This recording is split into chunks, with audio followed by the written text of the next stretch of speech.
நாங்கள் இன்றைக்கு இந்த வீடியோவில் ஒரு எக்ஸல் பயிற்சி ஒன்று செய்ய போகிறோம். இந்த பயிற்சியை நாங்கள் செய்கிறதால எப்படி ஒரு எக்ஸல் ஃபார்முலாவில் ஒரு அப்சல்யூட் ரிஃபரன்ஸை யூஸ் பண்ணுறது, அதே மாதிரி எப்படி ஒரு ரிலேட்டிவ் ரிஃபரன்ஸை யூஸ் பண்ணுறது, அது வந்து இது ரெண்டையும் எந்த நேரத்தில் யூஸ் பண்ணுறது என்றும், ஒரு சீரீஸ் உண்டு எப்படி செல்லில் பிரிண்ட் பண்ணுறது என்றும், அதே நேரத்தில் ஒரு செல்லுக்குள்ள பல டேட்டாவை எப்படி டிஸ்பிளே பண்ணுறது, அதாவது கன்கட்டனேட் பண்ணி காட்டுறது என்று, அதாவது எம்பர்சன்ட் சைனை எப்படி யூஸ் பண்ணுறதுன்றதையும் நாங்கள் இந்த எக்ஸசைஸ்லேருந்து விளங்கி கொள்ள போகிறோம்.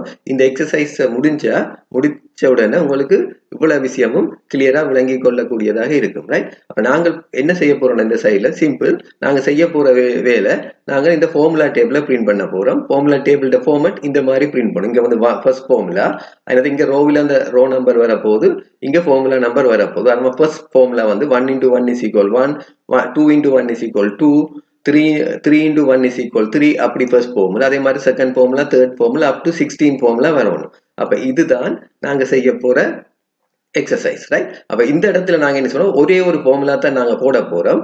மற்ற எல்லா இடத்துக்கும் இந்த ஃபார்முலாவை காப்பி பண்ணினா அந்த டேபிள் ஃபுல்லா, அதாவது ஃபார்முலா டேபிள் 1 to 16 ஃபுல்லா வரணும். அதுதான் பயிற்சி. ரைட்? ரைட். அதை இப்ப தொடங்குவோம். அப்படி செய்யறேன். முதலாவது வேலை, நான் என்ன செய்யணும்டா, 1 to 16 வரணும். அப்ப ரோவுக்கு 1 to 6, 1 2 போடுறது, எடுக்கிறதுக்கு 1 2 போட்டுட்டு நாங்கள் அதை அப்படியே 1 2 சேர்த்து அப்படியே கொஞ்சம் தூரத்துக்கு கீழே ரோக்களை ஹைலைட் பண்ணி போட்டு ஹோம் செல்லில் ஹோம் டேப்பில் வந்து நாங்கள் அதுக்குள்ள வந்து ஃபில் என்ற மெனுவை கிளிக் பண்ணிங்கன்னா அதுக்குள்ள பாருங்க சீரீஸ் இருக்கும். சீரீஸை கிளிக் பண்ண ஸ்டெப் வேல்யூ 1 ஆட்டோமேட்டிக்காக அது நிற்குது.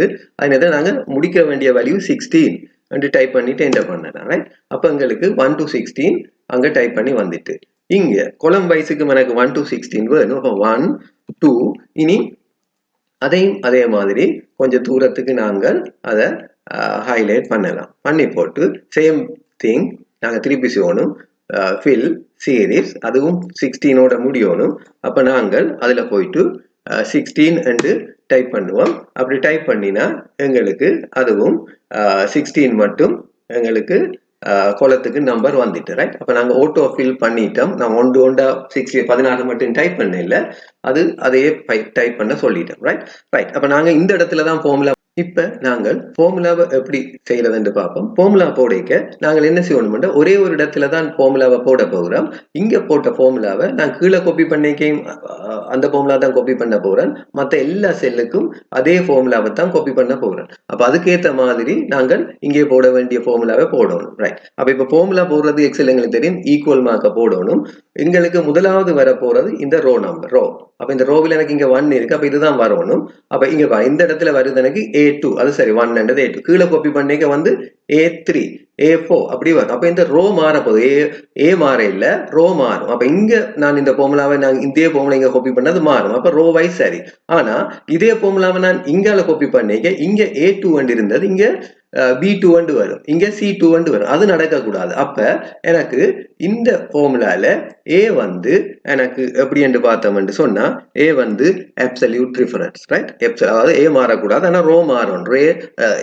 ரோ வந்து, அதாவது 2 வந்து ரிலேட்டிவ், A வந்து அப்சல்யூட். ரைட்? அப்ப அது சரி. அதுக்கு பிறகு நான் என்ன செய்ய போறேன்னா, எனக்கு கன்கட்டனேட் பண்ணணும் டேட்டா.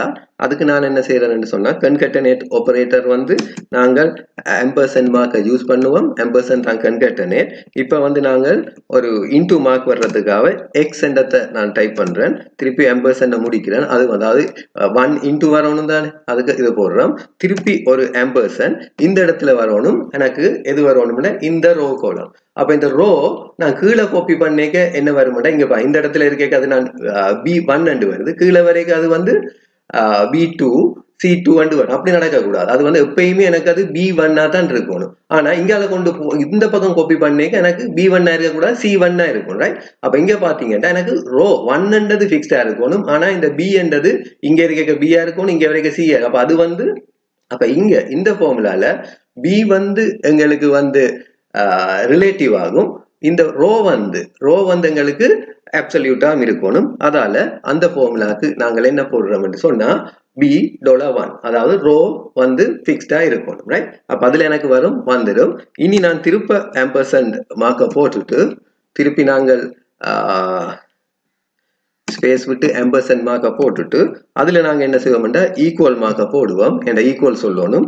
ஈக்குவல் முடிஞ்சோடனே ampersand மார்க்கை விட்டுட்டு இப்போ எனக்கு திருப்பி ampersand மார்க்கை போட்டு இப்போ எனக்கு ரெண்டும் பெருக்கின வேல்யூ வரணும். பெருக்கின வேல்யூ என்ன வர போது அதுவும் அதே மாதிரி தான் அதே செல் ரிஃபரன்ஸோட போடணும். அது என்ன வரும் $A2 பெருக்கணும். அதாவது asterisk இனி எனக்கு வருமெண்டா B $1 ரைட். அப்போ $B$1 என்று போட்டு அப்போ இதுதான் ஃபார்முலா. $A2 ampersand என்று நாங்கள் கன்கேட்டனேட் பண்ண போகிறோம் இன்டுமா பிறகு $B1 ரைட் ampersand ஈக்குவல் பிறகு $A2 $B1 பெருக்கணும். இப்போ என்ன பண்ணி விட்டேன்டா பாருங்க 1 into 1 is equal 1 என்று வந்துட்டு ரைட். இப்போ இந்த ஃபார்முலாவை நாங்கள் கீழுக்கு காப்பி பண்ணுவோம் ரைட். இந்த ஃபார்முலாவை கீழுக்கு காப்பி பண்ணிட்டு பேஸ்ட் பண்ணுவோம். பேஸ்ட் பண்ணினா இங்கே பாருங்க எனக்கு இந்த பக்கத்துக்கு சரி ரைட் ஃபைன் வந்து 1 into 1 2 into 1 அப்படியே 16 வந்துட்டு ரைட். இதே ஃபார்முலாவை நாங்கள் இப்போ என்ன செய்வோம்டா இந்த எல்லா மற்ற ஃபார்முலாக்கும் நாங்கள் அதை காப்பி பண்ணி பார்ப்போம் என்ன வருதுன்ட்டு ரைட் ரைட் ரைட்டா. அப்போ இங்கே பாருங்க அது என்ன வந்துட்டேன்டா எனக்கு 1 into 2 is equal 2 1 into 3 is equal 3 1 into 4 is equal right அதுவும் ஃபைன். இனி இதை நாங்கள் காப்பி பண்ணி போட்டு ரைட் இனி மற்ற எல்லா இடத்துக்கும் இதை நாங்கள் இப்போ பேஸ்ட் பண்ணுவோம் ரைட் சரியா. இப்போ நாங்கள் இதை ஃபேஸ் பண்ணோம்டா எங்களுக்கு இங்கே பாருங்கள் முழு டேபிளும் வந்துட்டு ரைட். பார்த்தீங்க இங்கே வந்து இது வந்து செகண்ட் ஃபார்முலா டேபிள் இது வந்து third formula table right up to 16 எல்லாம் வருது. அதே மாதிரி last one 16th formula table 16 into 16 256 right. அப்போ நாங்கள் என்ன செஞ்சோம்னு பார்த்தா இதுல இருந்து உங்களுக்கு விளங்கும் நாங்கள் போட்டது ஒரே ஒரு ஃபார்முலா தான் ரைட். அது வந்து நாங்கள் அப்போ இது விளங்கும் இப்போ ஏன் நாங்கள் இங்கே ஏ நாங்கள் அப்சல்யூட்டா போட்டோம்டா ஏன்னு சொன்னா இங்க பாருங்க இங்க நாங்கள் இந்த பக்கம் காப்பி பண்ணிக்க அது வந்து A2 A3 என்று வரும். ஆனா மற்ற பக்கம் காப்பி பண்ணிக்க அது வந்து B என்று மாற பார்க்கும். அதால அதை ஃபிக்ஸ்ட் ஆகணும். அதே மாதிரி கீழுக்கு நாங்க காப்பி பண்ணி இந்த B1 என்றது இந்த ஃபார்முலா டேபிள் நம்பர் ரைட் பாருங்க இதை நான் இப்ப 20 என்று போட்டா எல்லா இடத்துக்கும் வந்து 20 வரும் ரைட் சரியா. அப்ப அதால நாங்க இந்த இடத்துல இருக்கிற செல்லை தான் எல்லா இடத்துக்கும் இந்த எடுக்கணும் ரைட். அதால என்ன வருதுன்னு சொன்னா இது ஃபிக்ஸ் ரோ ஃபிக்ஸ்டா இருக்கும் இந்த இடம் ஃபிக்ஸ்டா இருக்கணும். அல்லாட்டி என்ன செய்யணும்னா இது வந்து இங்க நாங்கள் இந்த ஃபார்முலால நாங்கள் இப்ப ஃபர்ஸ்ட் ஃபார்முலால நாங்கள் B1 என்று போட்டோம்டா அடுத்ததுல எங்களுக்கு என்ன வரும்டா அது வந்து B2 B3 என்ற மாதிரி மாறும் ரைட். அப்படியே மாறக்கூடாது சரியா.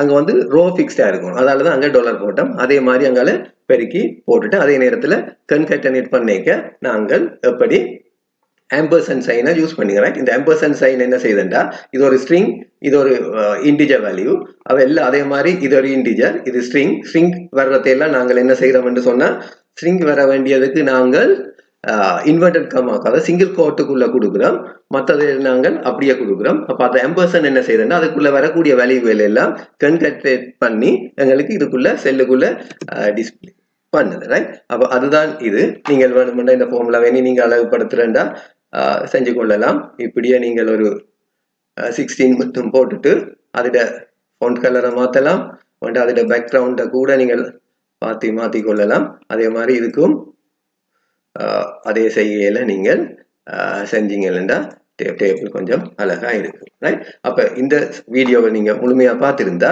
உங்களுக்கு எப்படி அப்சல்யூட் ரிஃபரன்ஸ் ரிலேட்டிவ் ரிஃபரன்ஸ் அதே மாதிரி ஒரு சீரிஸ் எப்படி ஃபில் பண்றது அதே நேரத்துல நாங்கள் எப்படி ampersand சைனை யூஸ் பண்றதையும் விளங்கி கொண்டிருப்பீங்கன்னு நினைக்கிறேன்.